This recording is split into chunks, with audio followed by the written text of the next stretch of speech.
माझे नाव बिभा रविदास गोरले. मी 8 वर्षांची आहे. माझी उंची 4 फूट. हा माझा प्रोफाईल.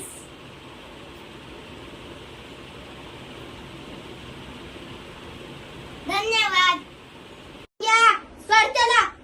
तुला मराठीत सांगितलं कळतं का? का इंग्लिश मध्ये सांगू? सर मग इकडे ये रे. तू पुन्हा त्याला हत्तर लावून दाखव. नाही तुला थोबाड पडले ना नावाची अर्ची नाही. तुला काय करायचंय अर्चे? मला काय करायचंय? तू पुन्हा त्याला हत्तर लावून दाखव. मग मी इंग्लिश मध्ये सांगते मला काय करायचंय. या सर, चला. तुला मराठीत सांगितलं कळतं का? का इंग्लिश मध्ये सांगू? सर मग इकडे ये रे. तू पुन्हा त्याला हत्तर लावून दाखव. नाही तुला थोबाड पडले नावाची अर्ची नाही. तुला काय करायचंय का अर्चे? मला काय करायचंय? तू पुन्हा त्याला हत्तर लावून दाखव. मग मी सांगते इंग्लिश मध्ये मला काय करायचंय.